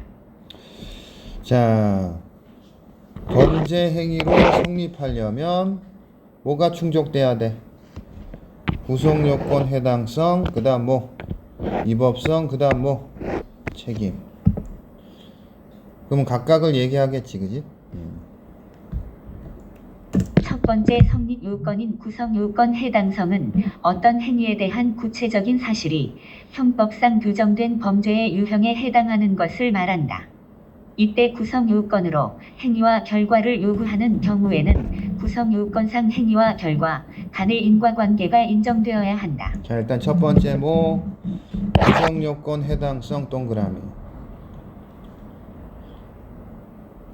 형법상 규정된 범죄 유형에 해당하는 거. 되겠지? 뭐가? 행위가 범죄 유형에 해당하는 거야. 근데 어떤 경우도 있어? 행위와 뿐만 아니라 뭐까지 요구하는, 뭐 결과까지 요구하는 경우에는 그 둘 사이에 뭐가 인정돼야 돼? 인과관계가 인정돼야 돼. 되겠지?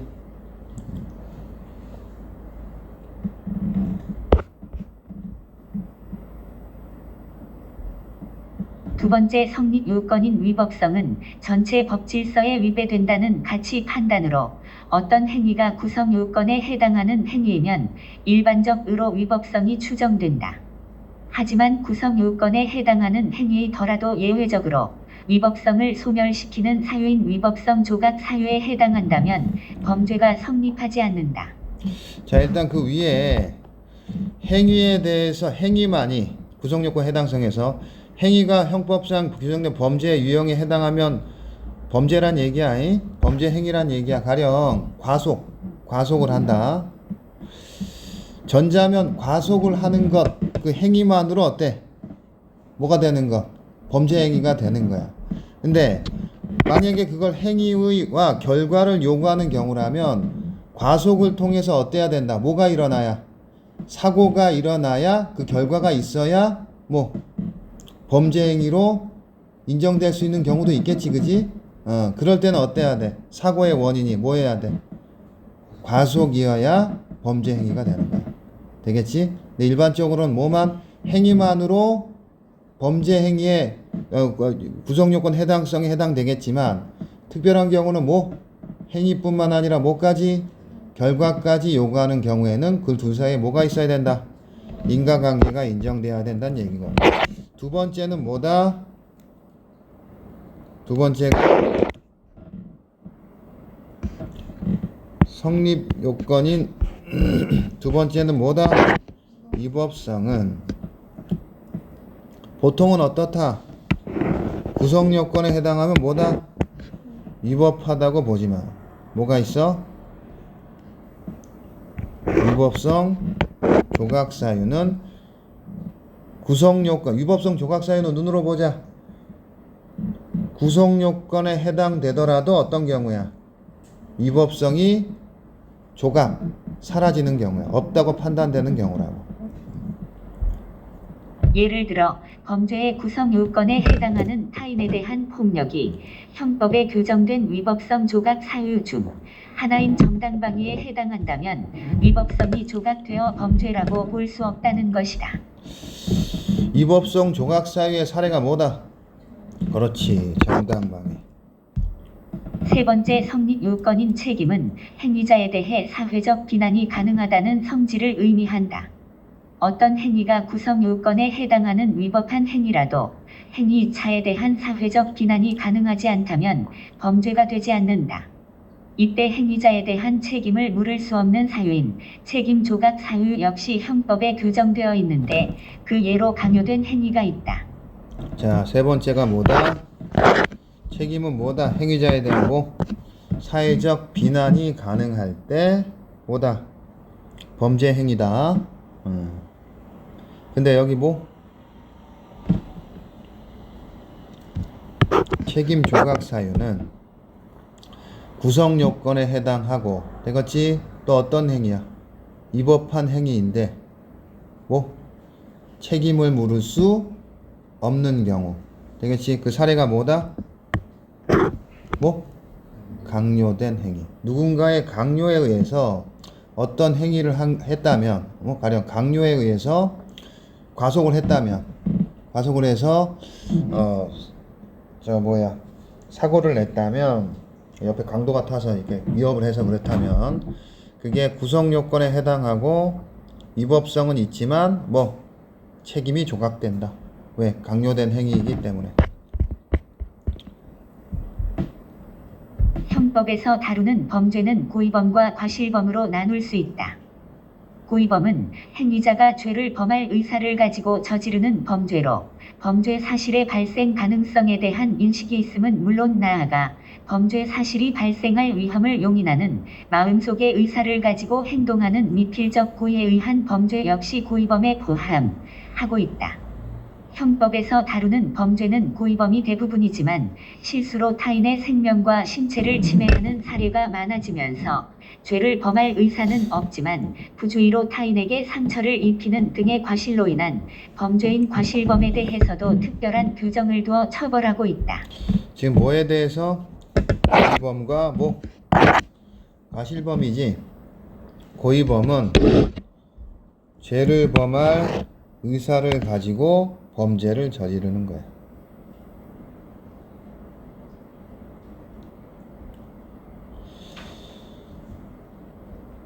범죄 사실에 뭐가 있어야 돼? 발생 가능성에 대한 인식 또는 발생할 위험을 용인하는 미필적 고의까지. 과실범은 뭐지? 범할 의사가 있어 없어? 없고 과실로 인한 범죄는 과실범이다. 되겠니? 과실은 결과 발생의 위험성에 대한 인식의 유무와 형법상의 과실범 규정에 따라 그 유형을 나눌 수 있다. 먼저 인식의 유무에 따라 과실의 유형을 나누면 인식 없는 과실과 인식 있는 과실로 나눌 수 있다. 자동차 운전을 하면서 통화를 하다가 정지 신호를 보지 못하고 통과하던 중 교통사고를 일으킨 경우 운전 중 통화 행위가 사고를 발생시킬 수 있는 위험한 행동이라고 인식하지 못하였다면 운전자의 행위는 인식 없는 과실에 해당한다.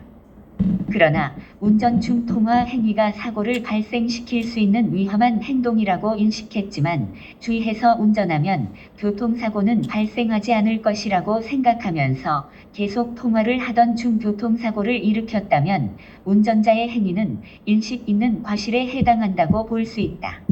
두 과실은 형법상 취급에는 차이가 없고 과실범의 성립 여부에 영향을 주지 않는다. 하지만 가두 과실을 구분함으로써 인식 있는 과실을 미필적 고의와 구별할 수 있다. 자, 위험성에 대한 인식 유무와 형법상의 과실범 규정에 따라 유형을 나누는데, 먼저 인식 유무에 따라 인식의 유무, 인식 있는 과실과 인식 없는 과실과 인식 있는 과실. 여기서 여기다 강조점을 좀 더 써봐. 이게 뭐에 대한 인식이야? 위험성에 대한 인식이야. 뭐가 아니야? 위에서 발생 가능성, 범죄의 발생 가능성이 아니야. 이 부분이 좀 애매했을 수 있을 거야. 이건 위험성에 대한 인식의 유무라고. 아, 내가 휴대폰을 보면서 운전을 하는 게 어떻다? 교통사고에 뭐 위험이 있다야. 그래서 위험이 있지만 내가 주의해서 운전하면 교통사고를 일으키지 않을 것이다라는 생각을 한 거라고. 근데 만약에 발생 가능성을 인식했다. 이게 무슨 소리냐면 범죄를 만약에 운전을 하는데 내가 이런 행동이 범죄를 일으킨다는 것을 인식하고 행동했다면 범죄를 일으킨다.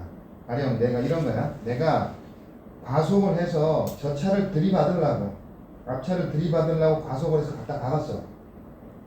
응? 이건 내가 뭐가 있어 지금 범죄를 실행하겠다는 인식이 있는 거야. 이건 범죄 발생 가능성에 대한 인식이 있다고. 이건 뭐야? 과실이 아니고 고의가 되는 거야. 이 부분을 잘 알아. 그렇지? 그러니까 요점이 뭐냐면 휴대폰 보면서 운전하는 건 내가 휴대폰을 보는 게 위험하다는 건 인식하지만 그렇지만 내가 어떻게 하면 잘 제어를 하면 사고가 일어나지 않을 것이다라는 것을 의도해서 운전하면 그냥 과실이고 내가 과속을 해서 들이받은 것은 뭐 하겠다는 의도가 있어? 범죄를 발생시키겠다는 인식을 하고 운전한 거기 때문에 뭐다 그건 고의가 돼요.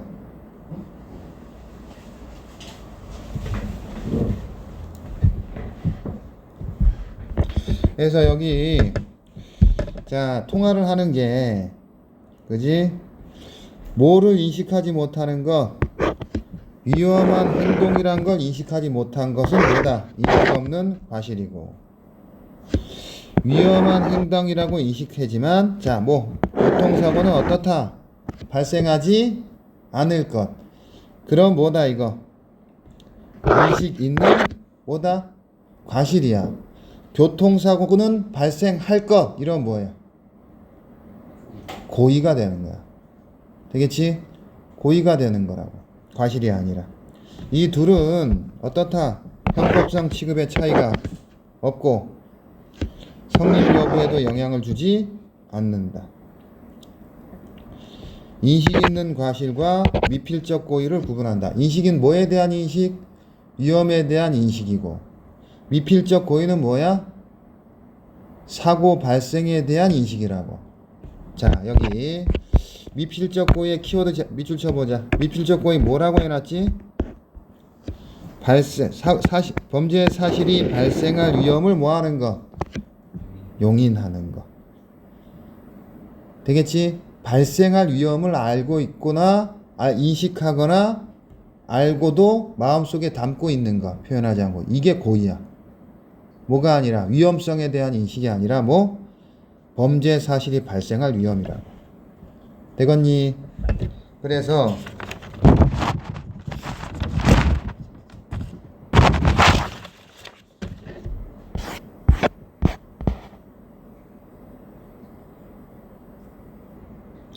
그래서 34번의 답이 몇 번이겠어?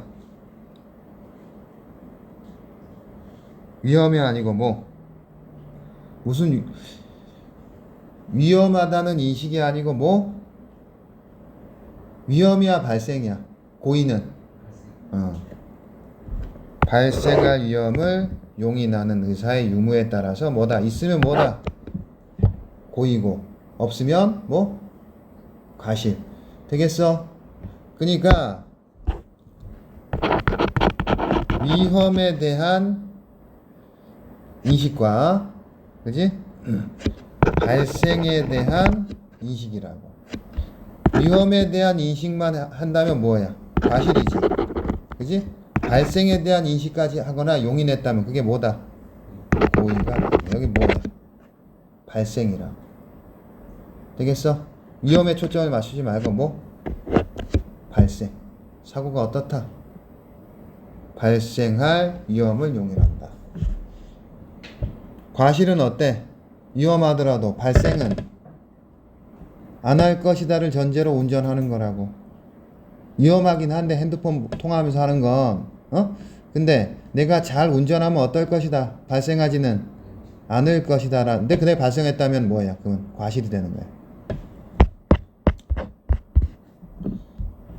다음으로 과실은 형법상의 과실범 규정에 따라 기업 통상의 과실, 니은 업무상 과실, 비급 중과실로 나눌 수 있는데 이들은 법정형의 차이가 있다. 자, 위에 이식 없는 과실과 이식 있는 과실에는 형법상 취급의 차이가 있어 없어?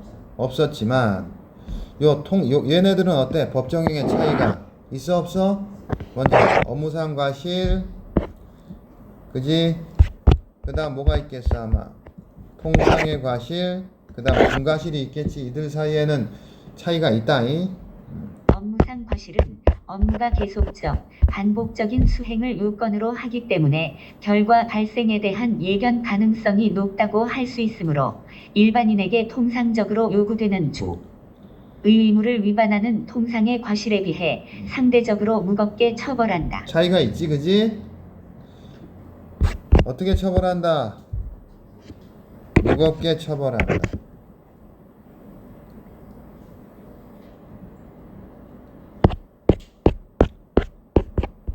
왜? 그렇지. 예견 가능성이 높기 때문에 무겁게 처벌한다.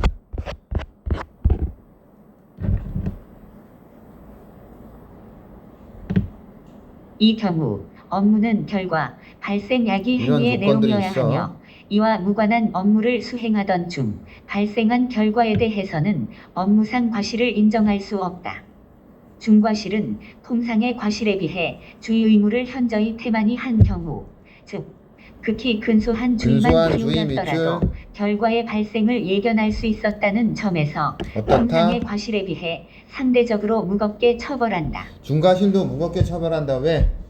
근소한 주의만 기울였어도 어떨 수 있다. 예방할 수 있기 때문에. 자, 한번 틀 잡아볼게.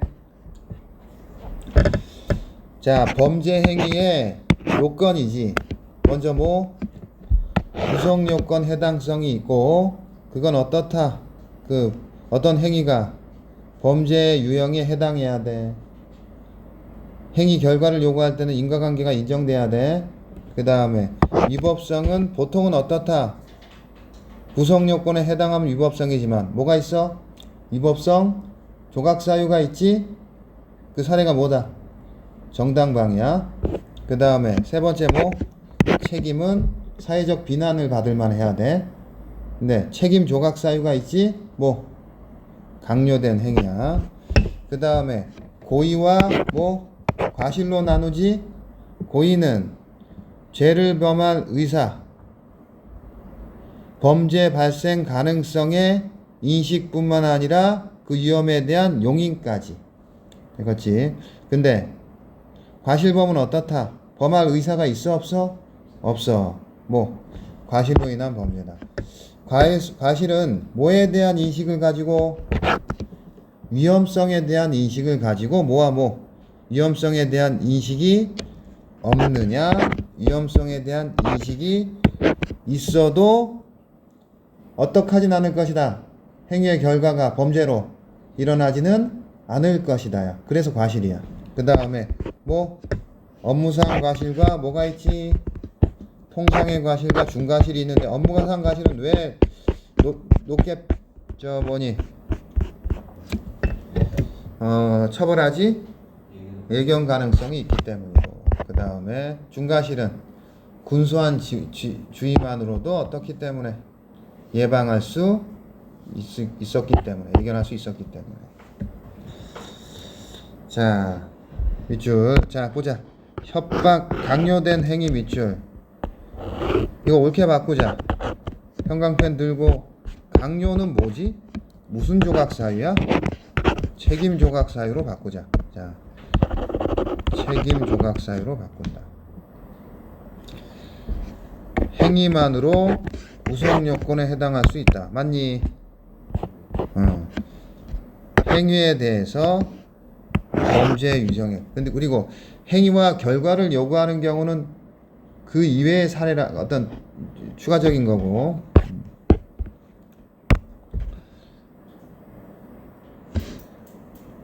규정된 유형의 범죄 행위 유형에 속하지 않으면 범죄로 볼 수 없다. 자, 체크.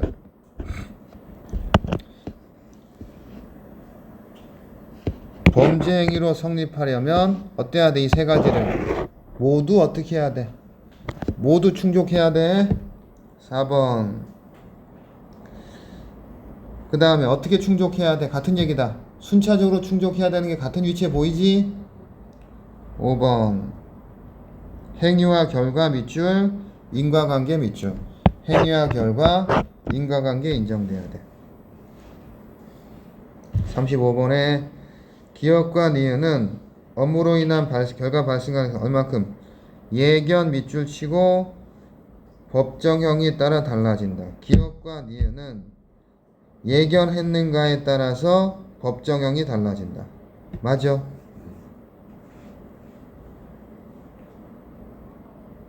얼마만큼의 X표. 자, 1번 이렇게 고치자. 이거 어떻게 해야 될까? 얼마만큼 예견했느냐에 따라서 법정형이 달라지는 게 아니고, 기억과 니은은 기억은 어떻다? 예견 가능성이 어떻다?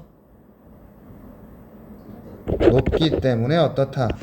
법정형이 처벌이 무겁다. 알겠지?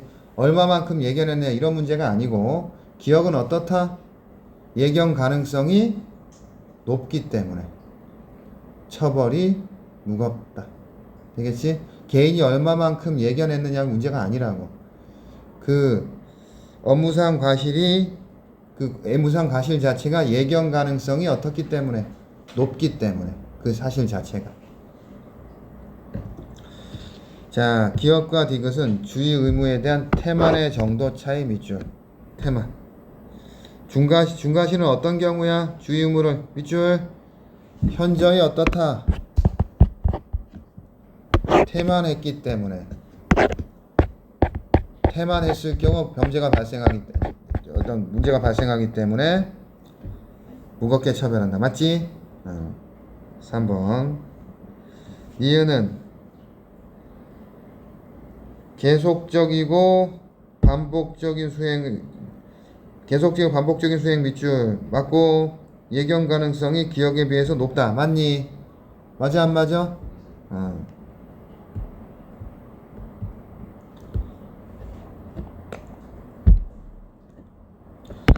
요거 아까 1번은 니은이 돼야지, 그지? 니은이 어때? 지금 그거 보니까 니은 업무상 과실이 예견 가능성이 높아 무겁게 처벌되는 거야. 맞지? 기억과 니은 보니까 기억이 통상의 과실이야. 그 다음에 니은은, 자, 디귿은 조금만 주의를 기울여도 피할 수 있다는 점에서 무겁게 처벌. 맞지? 법정형의 차이. 맞니? 확인해보고.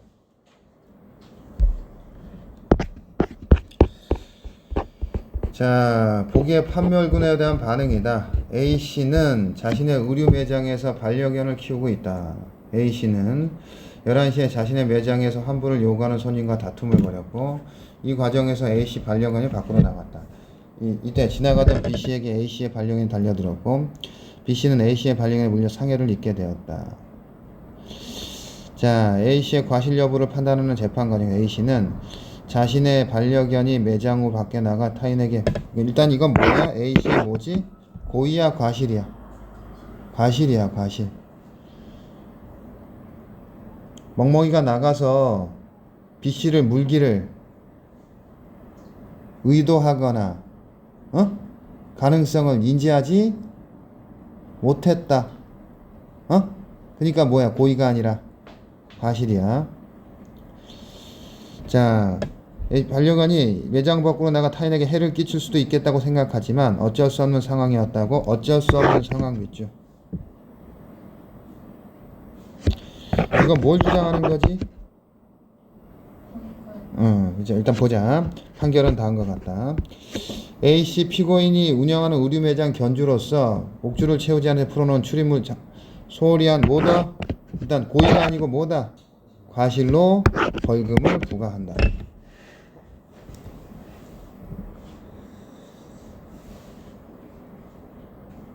자, 1번. 일단은 이게 사회적 비난이 가능하다고 판단한 것이다. 그러니까 책임이 있다 없다? 있다고 판단한 거야. 아마 저 A씨는 책임이 없다라고 주장하고 싶었겠지. 되겠지? 이게 뭐지? 책임 뭐 조각 사유를 주장하고 싶었겠지만 이게 받아들여졌어 안 받아들였어? 받아들여지지 않았어.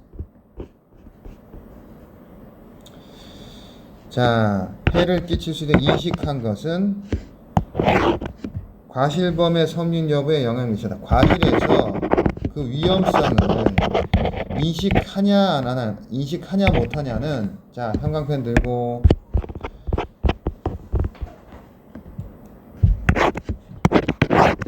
형법상 취급의 차이가 있어 없어?